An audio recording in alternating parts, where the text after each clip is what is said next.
Ada banyak jenis-jenis komunikasi.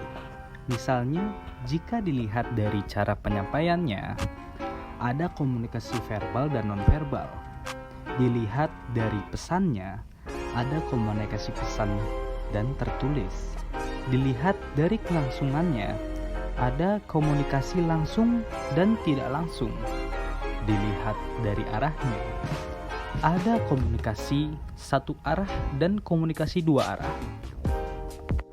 Terdapat beberapa prinsip-prinsip komunikasi yang menjadi asas dari proses komunikasi itu sendiri. Teori prinsip komunikasi telah dikemukakan oleh banyak pakar dan ahli. Saat ini terdapat 12 prinsip komunikasi yang dikatakan sebagai penjabaran lebih jauh dari definisi dan hakikat komunikasi. Yang pertama, komunikasi adalah suatu proses simbolik. Prinsip komunikasi yang pertama adalah komunikasi merupakan suatu proses simbolik yang timbul dari dalam diri manusia.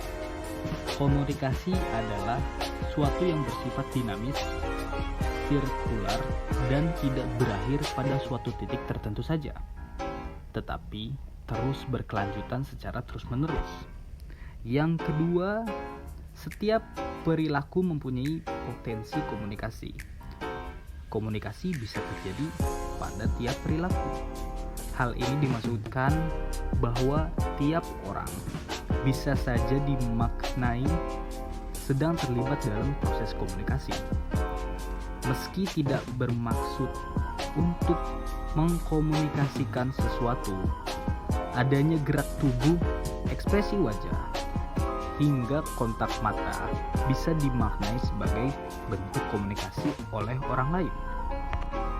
Yang ketiga, komunikasi punya dimensi isi dan hubungan. Prinsip komunikasi berikutnya adalah adanya dimensi isi dan hubungan pada komunikasi. Tiap pesan komunikasi mempunyai dimensi isi di mana dari dimensi isi tersebut kita bisa memprediksi dimensi hubungan yang ada di antara pihak-pihak yang melakukan proses komunikasi sesuai dengan pelaku yang terlibat. Yang keempat, komunikasi berlangsung dalam berbagai tingkat kesengajaan. Komunikasi bisa terjadi dalam berbagai tingkat kesengajaan. Artinya, bisa terjadi tanpa direncanakan seperti dua orang yang menyapa di tengah jalan, atau bisa juga yang betul-betul direncanakan sedemikian rupa, seperti dalam bentuk rapat atau seminar yang dilangsungkan secara resmi. Yang kelima, komunikasi terjadi dalam konteks ruang dan waktu. Proses komunikasi terjadi dalam konteks ruang dan waktu.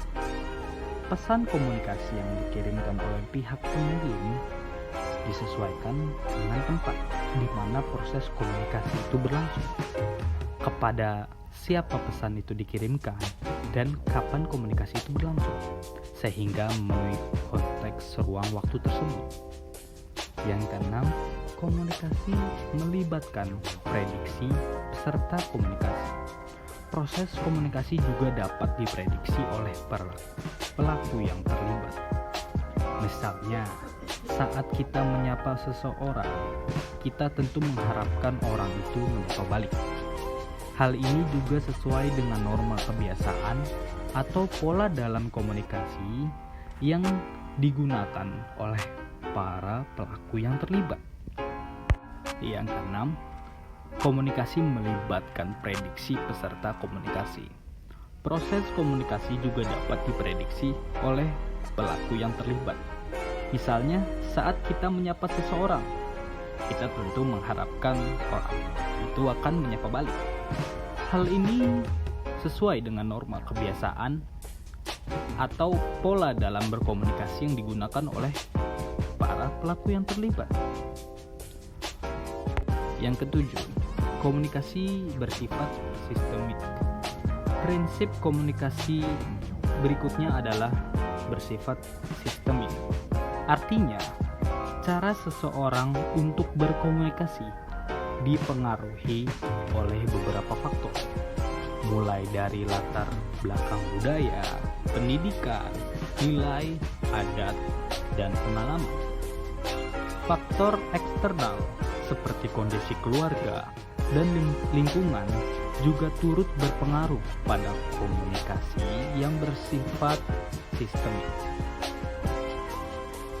Yang kedelapan, komunikasi lebih efektif jika latar belakang sosial budaya mirip.